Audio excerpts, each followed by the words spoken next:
구약성경 역대상 13장에서부터 16장까지의 말씀입니다.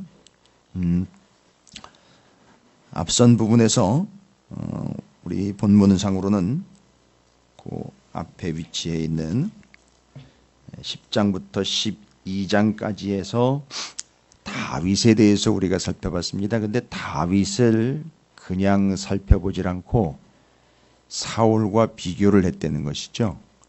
그래서 두 가지 큰 특징이 나왔습니다.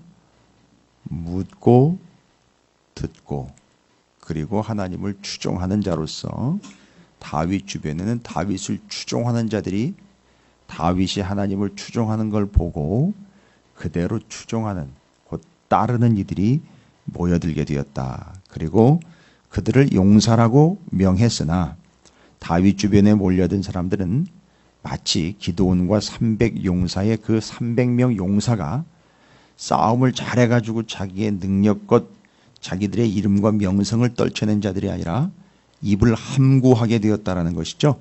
자기들이 한 게 없습니다. 항아리 깨고 횃불 들고 나가서 적들이 오히려 항아리 깨지는 소리 횃불 보고 놀래가지고 서로 찌르고 서로 죽여서 승리를 거둔, 그러니까 기드온과 300명의 용사라고 일컬어지는 이들은 나가서 자기들이 한 게 아니고 하나님이 한 것에 그냥 목격자들로 섰다가 왔죠. 일종의 들러리 같은 역할을 했던 거죠. 근데 다윗 주변에 몰려들었던 용사라고 일컬어지는 사람들조차도 다 마찬가지죠. 자기네들이 어떤 능력껏 무언가를 성취해낸 자들이 아니라 다윗이 아예 그걸 고백했고 다윗이 하나님을 그렇게 따르는 걸 보고 모여든 그들 주변에 있는 사람들 다 마치 기드온과 300처럼.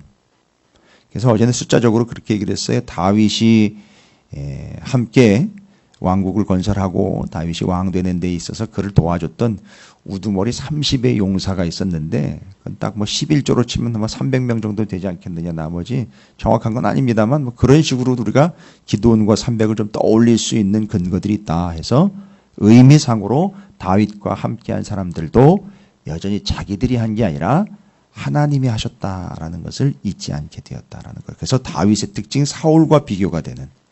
여러분 이건 바벨론 포로 70년 끌려갔다 돌아온 사람들이 다시 역사를 보는 거죠. 다시 역사를 보고 그때 그랬는데 바로 그게 문제였다. 사울의 문제는 묻지 않고 자기 임의대로 제사도 마음대로 드리고 자기가 전쟁터 혼자 알아서 나가고 오히려 물을 땐 나중에는 어려워지니까 엔돌의 무당을 찾아가가지고 무당한테 물어보고 이런 오류를 범했다라는 겁니다. 그러나 반대로 다윗은 하나님께 묻고 듣고 하나님을 추종하는 자로서 하나님 마음에 합한 자, 그를 통하여 예수 그리스도께서 그 후손이요 약속 언약의 성취로 오셨다. 그래서 아무나 그렇게 되는 건 아닌데 다윗이 그렇게 됐으니 우리 다윗을 보면 맞아요. 예수 오실 때까지 천년의 모범이 되었다라는 걸로 이해할 수 있습니다. 오늘 본문에서는요 13장부터 16장까지 그 다윗이 무슨 모범을 보여주었느냐 이걸 얘기를 하고 있어요. 무슨 모범입니까? 제사장 나라 모범이에요. 제사 이렇게 드려야 됩니다. 이게 제사입니다. 왜 제사가 필요합니까? 라는 걸 얘기를 하는 거예요. 물론 오늘날에도 짐승 죽고 피를 내지는 않습니다. 그게 왜 짐승을 죽이고 피를 안 냅니까? 예수께서 완성하셨기 때문에 더 이상 그런 짓을 할 필요가 없어요. 예수 그리스도를 믿는 걸 제물을 죽여 드리는 걸로 받아주시고 그걸 통하여 하나님께로 나아갈 수 있게 돼서 예수 그리스도를 믿는 자는 누구든지 하나님의 자녀가 되고 하나님 앞으로 나아갈 수 있게 된 이 놀라운 사실이 다윗이 그 모범이요 기초에 처음을 탁 닦아줬어요. 처음을 닦아줬다라는 얘기는 뭡니까? 예루살렘의 성전 짓는 일에 제안이 되었고 언약궤 옮겨오고 제사장들 세우고 다윗이 지금 뭘 했는지. 그러니까 바벨론 포로 했다가 끌려갔다가 돌아온 사람들이 왜 다윗 이야기를 다시 이야기하느냐? 다윗이 한 게 뭐냐? 오늘 13장부터 16장까지 제사예요. 제사 드린 겁니다. 그러니까 지금 다윗이 제사 드린 이야기를 통하여 바벨론 포로로 끌려갔다 돌아온 사람들이 다윗 이야기를 다시 보면서 다윗이 천년의 모범이니까 우리가 따라야 될 모범이니까 뭘 따라야 된다? 그가 그렇게 제사를 드리기 위하여 언약궤 옮겨놓고 성전 지으려고 제안을 했고 제사장들 세우고 찬양대 세웠던 것, 그것처럼 해야 된다라는 거예요. 우리도.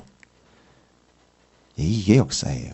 또 우리에겐 이게 성경이 돼야 될 줄로 믿습니다. 오늘도 성경을 읽고 함께 나누는 이유는 그 성경의 역사가 옛날 얘기가 아니라 오늘날 우리에게 이루어지고 역사하며 우리가 힘써야 할 일이라는 사실로 성경을 다시 봅니다. 그럼 옛날엔 제사인데요. 오늘날은 예배, 삶이 예배, 인생이 예배, 순간순간이 예배. 하나님께 집중하는 것, 하나님이 영화롭게 하는 것, 하나님 앞에 시간을 드리는 것, 모든 것들을 다 이제 다윗처럼이라는 거죠. 제가 경쾌해서 늘 좀 흥얼거리는 찬양 중에 하나가 있는데 다윗처럼이라는 찬양이 있어요. 다윗처럼, 다윗처럼 뭐 이렇게 이런 찬양이 있는데 참 재미있어요. 바로 마찬가지 천년모범 다윗처럼이라는 얘기예요. 제가 부제로 타이틀을 달았는데 천년모범 다윗처럼 이런 얘기죠. 근데 오늘날 우리에게도 다윗은 모범이 된다는 것이죠. 다윗처럼.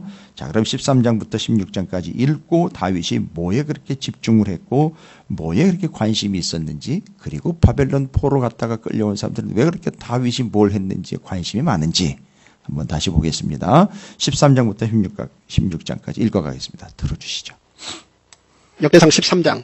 다윗이 천부장과 백부장 곧 모든 지휘관과 더불어 의논하고 다윗이 이스라엘의 온 회중에게 이르되 만일 너희가 좋게 여기고 또 우리의 하나님 여호와께로 말미암았으면 우리가 이스라엘 온 땅에 남아있는 우리 형제와 또 초원이 딸린 성읍에 사는 제사장과 레위 사람에게 전령을 보내 그들을 우리에게로 모이게 하고 우리가 우리 하나님의 궤를 우리에게로 옮겨오자. 사울 때에는 우리가 궤 앞에서 묻지 아니하였느니라 하매 뭇 백성의 눈이 이 일을 좋게 여김으로 온 회중이 그대로 행하겠다 한지라. 이에 다윗이 애굽의 시홀 시내에서부터 하맛 어귀까지 온 이스라엘을 불러 모으고 기랏 여아림에서부터 하나님의 궤를 메어오고자 할세 다윗이 온 이스라엘을 거느리고 바알라 군 유다에 속한 기랏 여아림에 올라가서 여호와 하나님의 궤를 메어 오려 하니 이는 하나님께서 두 그룹 사이에 계심으로 그러한 이름으로 일컬음을 받았더라. 하나님의 궤를 세 수레에 싣고 아비나답의 집에서 나오는데 우사와 아이오는 수레를 몰며 다윗과 이스라엘 온 무리는 하나님 앞에서 힘을 다하여 뛰놀며 노래하며 수금과 비파와 소고와 재금과 나팔로 연주하니라. 기돈의 타작마당에 이르러서는 소들이 뛰므로 우사가 손을 펴서 궤를 붙들었더니 우사가 손을 펴서 궤를 붙들므로 말미암아 여호와께서 진노하사 치심에 그가 거기 하나님 앞에서 죽으니라. 여호와께서 우사의 몸을 찢으셨으므로 다윗이 노하여 그곳을 베레스 우사라 부르니 그 이름이 오늘까지 이르니라.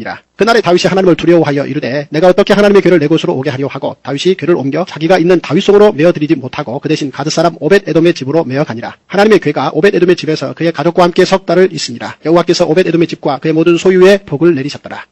역대상 14장. 도로왕 히람이 다윗에게 사신들과 백향목과 석수와 목수를 보내 그의 궁전을 건축하게 하였더라. 다윗이 여호와께서 자기를 이스라엘 왕으로 삼으신 줄을 깨달았으니 이는 그의 백성 이스라엘을 위하여 그의 나라가 높이 들림을 받았음을 알미였더라. 다윗이 예루살렘에서 또 아내들을 맞아 다윗이 다시 아들들과 딸들을 낳았으니 예루살렘에서 낳은 아들들의 이름은 삼무아와 소밥과 나단과 솔로몬과 이팔과 엘리수아와 엘벨렉과 노가와 네벡과 야비아와 엘리사마와 부엘랴다와 엘리벨렛이었더라. 다윗이 기름 부음을 받아 온 이스라엘이 왕이 되었다 함을 블레셋 사람들이 듣고 모든 블레셋 사람들이 다윗을 찾으러 올라오매 다윗이 듣고 대항하러 나갔으나 블레셋 사람들이 이미 이르러 르바임 골짜기로 쳐들어온지라. 다윗이 하나님께 물어 이르되 내가 블레셋 사람들을 치러 올라가리이까? 주께서 그들을 내 손에 넘기시겠나이까 하니 여호와께서 그에게 이르시되 올라가라. 내가 그들을 내 손에 넘기리라 하신지라. 이에 무리가 바알 브라심으로 올라갔더니 다윗이 거기서 그들을 치고 다윗이 이르되 하나님이 물을 쪼김같이 내 손으로 내 대적을 흩으셨다 하므로 그곳 이름을 바알 브라심이라 부르니라. 블레셋 사람이 그들의 우상을 그곳에 버렸으므로 다윗이 명령하여 불에 사르니라. 블레셋 사람들이 다시 골짜기를 침범한지라. 다윗이 또 하나님께 묻자온데 하나님이 이르시되 마주 올라가지 말고 그들 뒤로 돌아 뽕나무 숲을 맞은편에서 그들을 기습하되 뽕나무 꼭대기에서 걸음 걷는 소리가 들리거든 곧 나가서 싸우라. 너보다 하나님이 앞서 나아가서 블레셋 사람들의 군대를 치리라 하신지라. 이에 다윗이 하나님의 명령대로 행하여 블레셋 사람들의 군대를 쳐서 기브온에서부터 게셀까지 이르렀더니 다윗의 명성이 온 세상에 퍼졌고 여호와께서 모든 이방 민족으로 그를 두려워하게 하셨더라.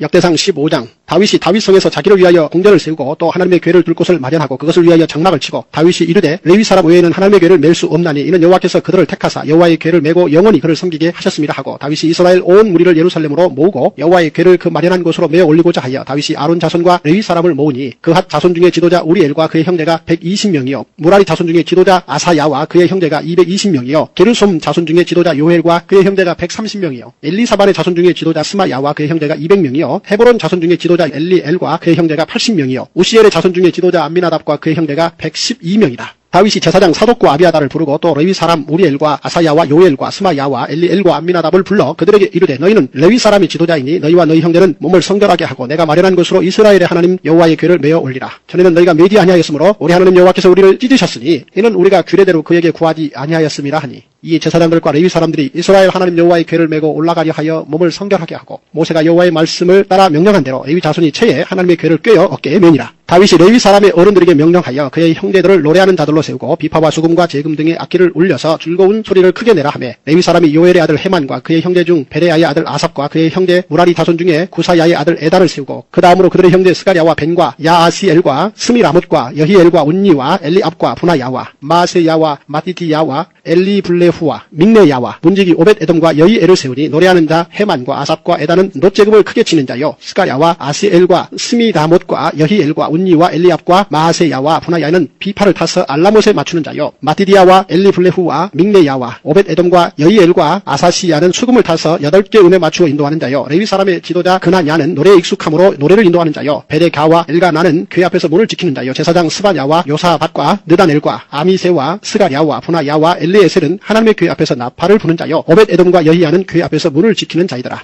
이에 다윗과 이스라엘 장로들과 천부장들이 가서 여호와의 언약궤를 즐거이 메고 오벳에돔의 집에서 올라왔는데 하나님이 여호와의 언약궤를 맨 레위 사람을 도우셨으므로 무리가 수송아지 7마리와 순양 7마리로 제사를 드렸더라.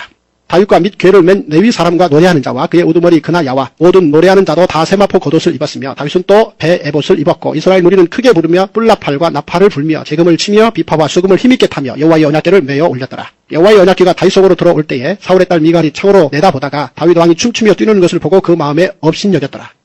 역대상 16장 하나님의 궤를 메고 들어가서 다윗이 그것을 위하여 친 장막 가운데 두고 번제와 화목제를 하나님께 드리니라. 다윗이 번제와 화목제 드리기를 마치고 여호와의 이름으로 백성에게 축복하고 이스라엘 무리 중 남녀를 막론하고 각 사람에게 떡 한 덩이와 야자 열매로 만든 과자와 건포도로 만든 과자 하나씩을 나누어 주었더라. 또 레위 사람을 세워 여호와의 궤 앞에서 섬기며 이스라엘 하나님 여호와를 칭송하고 감사하며 찬양하게 하였으니 아삽은 우두머리요 그 다음은 스가랴와 여히엘과 스미라못과 여히엘과 마티디아와 엘리압과 분하야와 오벳에돔과 여히엘이라. 비파와 수금을 타고 아삽은 제금을 힘있게 치고 제사장 분하야와 야하시엘은 항상 하나님의 언약궤 앞에서 나팔을 부니라. 그날에 다윗이 아삽과 그의 형제를 세워 먼저 여호와께 감사하게 하여 이르기를 너희는 여호와께 감사하며 그의 이름을 불러 아뢰며 그가 행하신 일을 만민 중에 알릴지어다. 그에게 노래하며 그를 찬양하고 그의 모든 기사를 전할지어다. 그의 성호를 자랑하라. 여호와를 구하는 자마다 마음이 즐거울지로다. 여호와와 그의 능력을 구할지어다. 항상 그의 얼굴을 찾을지어다. 그의 종 이스라엘의 후손 곧 택하신 야곱의 자손 너희는 그의 행하신 기사와 그의 이적과 그의 입의 법도를 기억할지어다. 그런 여호와 우리 하나님이시라. 그의 법도가 온 땅에 있도다. 너희는 그의 언약 곧 천대에 명령하신 말씀을 영원히 기억할지어다. 이것은 아브라함에게 하신 언약이며 이삭에게 하신 맹세이며 이는 야곱에게 세우신 율례 곧 이스라엘에게 하신 영원한 언약이라. 이르시기를 내가 가나안 땅을 내게 주어 너희 기업의 지경이 되게 하리라 하셨도다. 그때 너희 사람 수가 적어서 보잘것없으며 그 땅에 객이 되어 이 민족에게서 저 민족에게로 이 나라에서 다른 백성에게로 유랑하였도다. 여호와께서는 사람이 그들을 해하기를 용납하지 아니하시고 그들 때문에 왕들을 꾸짖어 이르시기를 나의 기름 부은 자에게 손을 대지 말며 나의 선지자를 해하지 말라 하셨도다. 온 땅이여 여호와께 노래하며 그의 구원을 날마다 선포할지어다. 그의 영광을 모든 민족 중에 그의 기이한 행적을 만민 중에 선포할지어다. 여호와는 위대하시니 극진히 찬양할 것이요 모든 신보다 경외할 것이며 만군의 모든 신은 헛것이나 여호와께서는 하늘을 지으셨도다. 존귀와 위엄이 그의 앞에 있으며 능력과 즐거움이 그의 처소에 있도다. 여러 나라의 종족들아 영광과 권능을 여호와께 돌릴지어다. 여호와께 돌릴지어다. 여호와의 이름에 합당한 영광을 그에게 돌릴지어다. 제물을 들고 그 앞에 들어갈지어다. 아름답고 거룩한 것으로 여호와께 경배할지어다. 온 땅이여 그 앞에서 떨지어다. 세계가 굳게 서고 흔들리지 아니하는도다. 하늘은 기뻐하고 땅은 즐거워하며 모든 나라 중에서는 이르기를 여호와께서 통치하신다 할지로다. 바다와 거기 충만한 것이 외치며 밭과 그 가운데 모든 것은 즐거워할지로다. 그리할 때에 숲속의 나무들이 여호와 앞에서 즐거이 노래하리니 주께서 땅을 심판하러 오실 것이미로다. 여호와께 감사하라. 그는 선하시며 그의 인자하심이 영원하미로다. 너희는 이르기를 우리 구원의 하나님이 우리를 구원하여 만국 가운데에서 건져내시고 모으사 우리로 주의 거룩한 이름을 감사하며 주의 영광을 두루피게 하소서 할지어다. 여호와 이스라엘의 하나님을 영원부터 영원까지 송축할지로다 하매 모든 백성이 아멘하고 여호와를 찬양하였더라. 다윗이 아삽과 그의 형제를 여호와의 언약궤 앞에 있게 하며 항상 그 궤 앞에서 섬기게 하되 날마다 그 일대로 하게 하였고 오벳에돔과 그의 형제 68명과 여도둔의 아들 오벳에돔과 호사를 문지기로 삼았고 제사장 사독과 그의 형제 제사장들에게 기브온 산당에서 여호와의 성막 앞에 모시게 하여 항상 아침 저녁으로 번제단 위에 여호와께 번제를 드리되 여호와의 율법에 기록하여 이스라엘에게 명하신 대로 다 준행하게 하였고 또 여호와의 인자하심이 영원하심으로 그들과 함께 헤만과 여도둔과 그리고 택함을 받아 지명된 나머지 사람을 세워 감사하게 하였고 또 그들과 함께 헤만과 여도둔을 세워 나팔과 제금들과 하나님을 찬송하는 악기로 소리를 크게 내게 하였고 또 여도둔의 아들에게 문을 지키게 하였더라. 이에 뭇 백성은 각각 그 집으로 돌아가고 다윗도 자기 집을 위하여 축복하려고 돌아갔더라. 아멘. 할렐루야. 주님의 은혜가 오늘도 여러분 삶 가운데 가득하시기를 주의 이름으로 축원을 드립니다. 제가 한 번 정도 말씀을 드린 것 같은데 이 역사의 틀을 통해서 여러분께서 그 틀로 보지 마시고 하나님께서 인도해 주시고 역사해 주신 하나님의 계획, 섭리로 좀 보아주시면 될 것 같은데 이스라엘 백성들이 애굽에서 종살이를 하다가 빠져나왔습니다. 나와서 광야에서 제사장 나라 위에서 성막 짓고 거기서 제사를 드려서 제사장 나라를 확립했어요. 근데 이제 바벨론의 포로로 끌려왔다가 다시 예루살렘으로 돌아가게 된 사람들은 바로 그 출애굽 사건을 떠올릴 수밖에 없다는 얘기죠.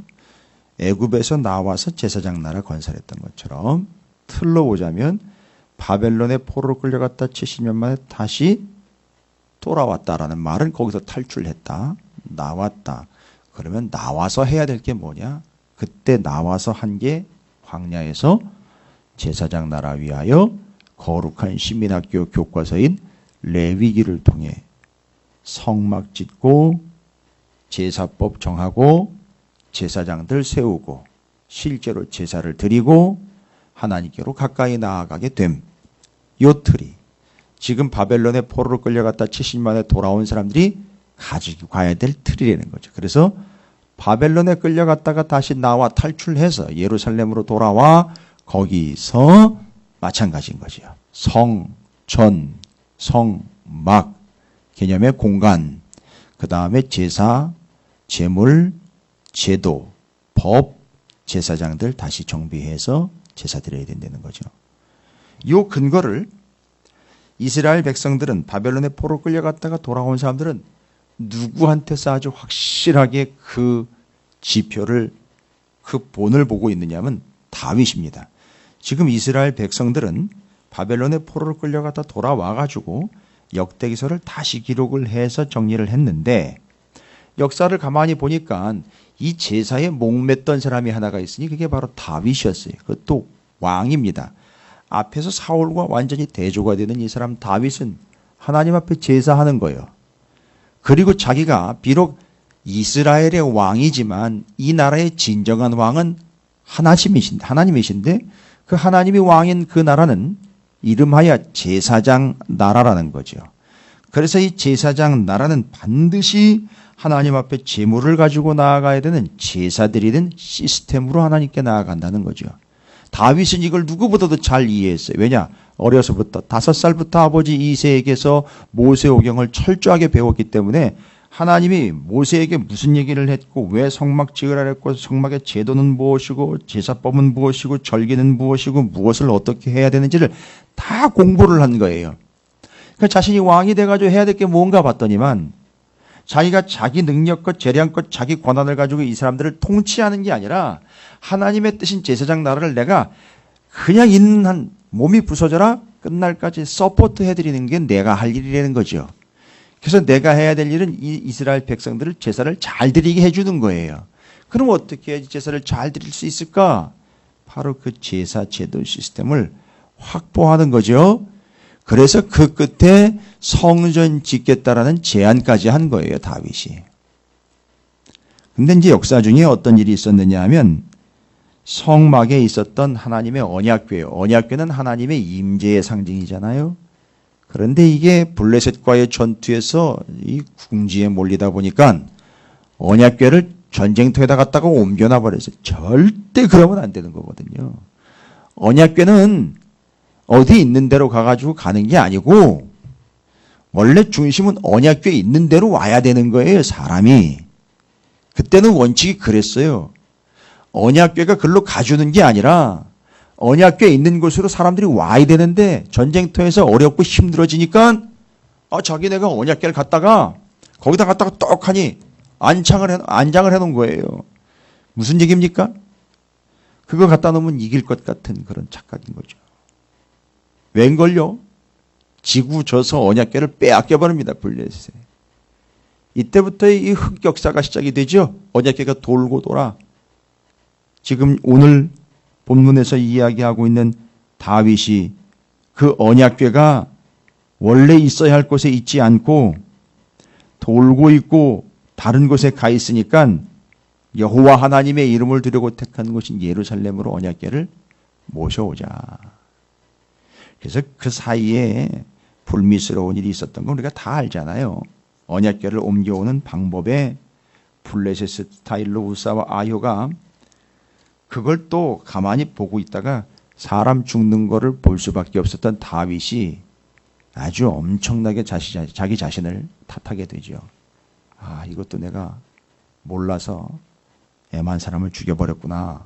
라는 마음에 잠깐 멈춰버리고 오벳 에돔의 집에 언약궤가 머물게 됩니다. 3개월간 머물 때에 그 집이 복을 받았다고 그래요. 여러분, 언약궤를 가지고 뭘 제사를 했다, 뭐 언약궤를 위해서 뭐를 했다, 뭐 언약궤에다가 뭐 금을 발랐다, 언약궤를 뭘 닦았다, 이런 얘기 하나도 안 나와 있어요. 그냥 언약궤가 그 집에 있기만 했는데도 그 집이 복을 받았어요. 이 잘못하면 뭐 기복신앙을 자꾸 이해를 하면 큰일 날 일이겠지만 아니요. 이게 하나님의 임재예요. 이게 하나님이에요. 언약궤는 하나님의 임재거든요. 그게 3개월 동안 그 집에 머물렀는데 그 집이 복을 무지하게 받았어요. 그냥 언약궤가 있는 것만으로도 그 집이 복을 받았다는 거죠. 아, 이건 분명한 사실이고 증거다. 자, 그럼 언약궤 모셔오자. 어디로요? 예루살렘으로 다시 모셔옵니다. 불미스러운 사건 뒤에 다시 모셔옵니다. 그게 13장 언약궤를 안치하고 옮겨오는 이야기예요. 하나님의 임재를 위하여 거기 언약궤 그거 반드시 있어야 된다. 그래서 모셔옵니다. 모셔와가지고요 예루살렘에다가 언약궤를 안치를 해야 되는데 공간이 없어요. 왜냐하면 예루살렘은 옛날에 이방인의 동네였거든요. 그걸 다윗이 예루살렘 수도로 정해버린 거예요. 뺏은 겁니다. 거기엔 지금 하나님을 제사할 수 있는 어떤 공간으로 허락받은 곳이 없어요. 공식 공간이 없습니다. 그러니까 언약궤도 어디다 놔야 될 데가 없는 거예요. 그래서 임시로 장막을 하나 마련합니다. 장막은 여러분 아시다시피 천막이에요. 예루살렘에 언약궤를 놓을 천막 하나를 임시 거처로 만들어버려요. 그게 다윗의 장막이라고 일컬어지는 거예요. 그게요. 그게 다윗의 장막이에요. 그래서 거기다가 언약궤를 안치합니다.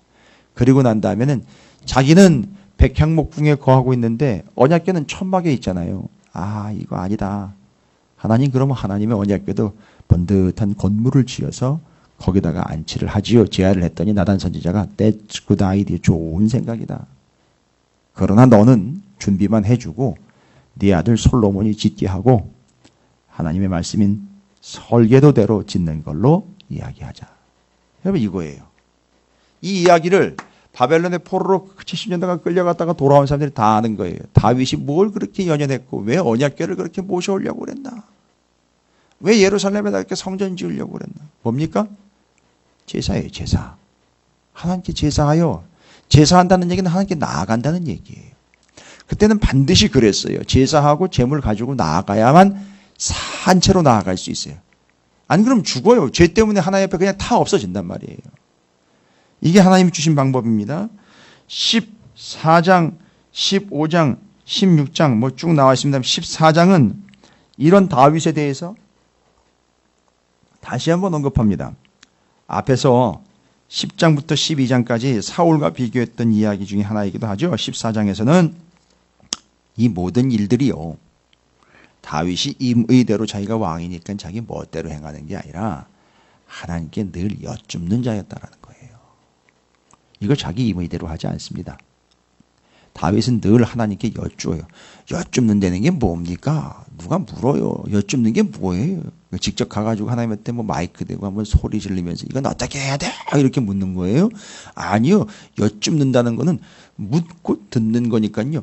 기도하고 말씀하는 걸, 기도하고 말씀 붙잡는 걸 여쭙는 걸로 하나로 이야기하는 거예요. 여러분 헷갈리지 마십시오. 말씀 붙잡고 있는 게 여쭙는 거고 듣는 거고요. 기도하는 게 여쭙고 듣는 거예요. 그러면 하나님께서는요, 사람을 통해서든지 환경을 통해서든지 배경을 통해서든지 어떤 상황을 통해서든지 말씀하시고요. 말씀을 통해서 직접 대답도 해주시고요. 다 그렇게 하셔요. 그게 말씀과 기도예요. 그래서 여쭈어요. 그러면 하나님이 꼭 대답을 해주셔요. 14장 10절 다윗이 하나님께 물어 이르되 내가 블레셋 사람을 치러 올라가리까 주께서 그들을 내 손에 넘기시겠나이까 하니 여호와께서 그에게 이르시되 올라가라 내가 그들을 내 손에 넘기리라 하신지라. 여기 보십시오. 하나님께서는 그의 물음에 대답을 하십니다. 14장 14절 다윗이 또 하나님께 묻자온데 하나님이 이르시되 마주 올라가지 말고 그를 뒤를 돌아 뽕나무 숲을 맞은편에서 그들을 기습하되라. 또 물어도 또 대답하시는 거예요. 여러분, 이게 다윗이에요. 이스라엘 백성들이 바벨론의 포로로 끌려갔다가 돌아오면서 다윗을 봅니다. 다윗은 언약궤를 예루살렘에다 안장하여 거기서 제사 드리고 하나님께 나아가려고 합니다. 하나님께 나아가는 자로서 묻고 듣고 따르고 하려고 하는 것들이 기록이 되어 있어요. 이와 같이 해야 된다라는 걸 포로로부터 돌아온 사람들이 기억하는 거예요. 우리도 이제 이런 삶을 다시 살아야 된다라는 걸 얘기하는 거죠. 옛날처럼 왕국의 화려함과 제국의 화려함을 건설하는 게 아니라 다윗처럼 묻고 듣고 따르는 삶을 살아야 된다는 거지요. 그걸 위하여 다윗이 제사에 집중했던 것처럼 우리도 제사에 집중하자 해가지고 첫 번째 돌아온 사람들이 수룹바벨 성전을 제일 먼저 짓잖아요. 그냥 나온 게 아닙니다. 그래서 그 성전을 짓습니다. 물론 옛날에 비하면 참 초라하고 볼품없어요. 그런데도요, 그 규모와 사이즈를 이야기하는 게 아니라 의미를 얘기하는 거죠. 하나님의 임재인 언약궤를 안장하고 거기로 들어가 하나님을 만나고 하나님께 듣고 묻고 추정하고 따르는 삶을 살기를 원하는 돌아온 사람들의 수준 높은 극상품 무화과 열매의 모습을 보여주고 있다라는 겁니다. 그리고 15장과 16장은요, 여러분께서는 뭐 달리 보실 필요 없어요. 16장에는 하나님을 찬양하는 다윗의 찬양이 7절 이후로 쭉 기록이 되고 있어요. 다윗 비파와 수금으로 하나님을 직접 찬양했던 사람이잖아요. 바로 그 찬양이 나옵니다. 그 찬양의 근거가 뭡니까? 15, 16장 내내 소개가 되고 있는 겁니까? 언약궤 옮겨왔습니다. 공간 채워지게 됩니다. 하나님이 무엇을 원하시는지를 알았지요. 그러면서 다윗은 이제 예루살렘에 성전까지 지을 계획을 가지고 있었어요. 이제 거기서 뭐 하는 겁니까? 제사 드리는 것 외에는 다른 게 없는 거죠. 그래서 15장, 16장은 제사 드리는데 어떻게 드려야 되느냐, 무슨 제사, 어떤 제사, 제사법을 이야기하고요. 제사를 드릴 사람들을 세웁니다. 그리고 어떻게 제사를 해야 되는지 제사 구체적인 내용들을 이야기해 주고 있어요. 그건 다윗은 여기다가 다 이스라엘 백성들이 기록을 하질 않고 궁금하면 레위기 이렇게 얘기하는 거예요. 있잖아요. 레위기가 있잖아요. 모세오경이 있잖아요. 그거 보면 어떻게 제사해야 되는지 다 나와 있잖아요. 다윗은 그거 보고 제사했으니까 우리도 그거 보고 제사하는데 누구처럼? 다윗처럼 하자. 다윗 그래서 예수님 오실 때까지 1000년의 모범이 된 거예요. 1000년의 모범이 된 겁니다. 지금 여러분 1000년 모범의 딱 중간 지점이거든요. 이해가 되십니까? 다윗이 성전 짓는 거 제안하고 언약궤 갖다 놓고 예루살렘에 하나님의 거할 처소 만들어 놓고 이거 솔로몬 성전 짓고 이런 그것 다윗이 1000년에 모범됐잖아요. 그래가지고 하나님 앞에 어떻게 나아가야 되는지를 잘 보여줬던 그때부터 지금 예수님 오실 때까지 1000년이잖아요. 근데 지금 시점이에요. 바벨론 포로에서 돌아온 사람들 있잖아요. 이 사람들이요. 이게 딱 반 시점이에요. 왜요? 뒤에 신구약 중간에서 400년 남아있잖아요. 그리고 돌아와가지고 일정 기간 보내고 그 다음에 400년 오니까 1000년 모범의 딱 중간 지점이에요. 그래서 여기서 바벨론의 포로로 끌려갔다 돌아온 사람들이 다윗을 보고 어떻게 해야 하는지를 말씀 근거로 우리도 역시 이제 다시 제사해야 한다라는 거죠. 그럼 구약에는 제사 공동체라면은요, 제사를 통해 하나님 앞에 나아갈 수 있었다라면은요, 오늘날에는요, 예배 공동체라는 겁니다. 예배 공동체. 그게 바로 교회고 성도예요. 우리는요, 무엇을 통해서요? 다윗을 통해서, 성전을 통해서, 성막을 통해서 뭘 배우고 깨닫고 뭘 받아들여야 한다는 얘기입니까? 우리는 하나님 앞에 나아가는 존재, 나아갈 수 있는 존재로 이미 드려진 존재죠. 예수 그리스도가 제물로요, 제사장으로요, 성전으로요. 그러니까 우리는 오직 예수 그리스도의 이름으로 하나님 앞에 나아가 예배하는 구원받은 공동체인 교회와 성도, 이게 하나님 나라예요. 옛날에 제사장 나라는요, 하나님 앞에 나아가려면 흠없는 제물 가지고 제사장과 함께 제물 죽이고 피 뿌리고 하나님 앞에 나아가 용서받고 구원받음, 이거잖아요. 이 틀이 예배로 확증되면서 예수 그리스도를 통하여 예배하는 자, 구원받은 자. 그래서 예배를 드린다라는 말은 구원받기 위함이 아니라 구원받은 자들의 확증 자리요, 구원자이신 하나님과 우리 구주 예수 그리스도를 영화롭게 하는 자리가 바로 예배라는 거예요. 그래서 오히려 옛날보다 더 구속력이 강해졌어요. 옛날보다 오히려 더 철저해졌어요. 예배를 빠진다? 말이 안 되는 거예요. 이제 정리하시기 바랍니다. 예배를 빠진다는 것은 우리의 상황과 사건에 맞추는 것이 아니라 어떤 상황과 어떤 사건에서도 우리는 구원받은 자라는 확증을 놓쳐서는 안 된다는 것이 예배예요. 구약의 제사장 시대에 제사장 나라 바로 제사 드렸던 시대에 여러분 반드시 뭐 하지 않으면요. 제사하지 않으면 구원받지 못했어요. 제사 안 드리고 계속 그런 식으로 피해 다녔다면 어떻게 됩니까? 죄 때문에 죽게 되었다라고 얘기를 했어요. 제사장 날 때는 그랬어요. 지금은요. 우리가 예배를 드리지 않는다라는 말은 아주 무서운 얘기예요. 예배를 드리지 않는다라는 말은 내가 구원을 받지 못했어요 라는 이야기거나 구원 그딴 것 관심 없어요 라는 얘기라 마찬가지 되는 거예요. 더 비참하고 무서운 얘기죠. 따라서 오늘 우리는 누구처럼요? 다윗처럼 그렇게 예배합니다. 이유는요? 나 때문이 아니에요. 나를 구원하신 하나님 때문입니다. 다윗이 그렇게 집중했던 제사 제도를 다시 회복해가지고 돌아온 예루살렘에서 수르바벨 성전 짓고 다시 제사에 집중하려고 하는 바로 이 모습. 어제에 이어집니다. 다윗이 어떻게 했다고요? 묻고 듣고 추정했다. 이것 그대로 이스라엘 백성들이 돌아와 다시 묻고 듣고 추정하여 제사하는 공동체가 되었음을 다시 한번 확인하면서 오늘날 우리는요 역시 다윗처럼 묻고 듣고 추정하며 따르며 하나님을 예배하는 구원 공동체, 구원받은 자의 삶을 살아가시게 되시기를 주님의 이름으로 축원을 드립니다. 자, 그러면 뭐가 확증이 됐죠? 묻고 듣고 따른다라는 말은 이전에는 구원받기 위함이라고 했다면 오늘날로 이야기하자면요. 구원받은 자라면 묻고 듣고 따르게 되어 있음. 그리고 예배 당연함. 이렇게 정리하겠습니다. 여러분 듣기 좋으라고 하는 얘기 아닙니다. 이 새벽에 이렇게 일찍 나오기 때문에 여러분에게 뭔 인센티브를 드리는 게 아니에요. 여러분 구원받은 자가 맞습니다. 오늘 누가 이 새벽에 나오라고 등 떠밀어 나온 분 한 분도 없는 줄로 믿습니다. 왜요? 구원의 확증이 있기 때문입니다. 그러면 묻고 듣고 추정하시기 바랍니다. 따르시기 바랍니다. 예배는 당연한 겁니다. 구원받기 위함이 아니라 이미 구원받은 자로서의 삶은 예배입니다. 따라서 여러분의 삶이 예배가 되고 시간 드려지는 예배를 통해 여러분이 구원받은 존재라는 사실을 확증하시게 되시기를 주님의 이름으로 축원을 드립니다. 묻고 듣고 따르고 예배함입니다.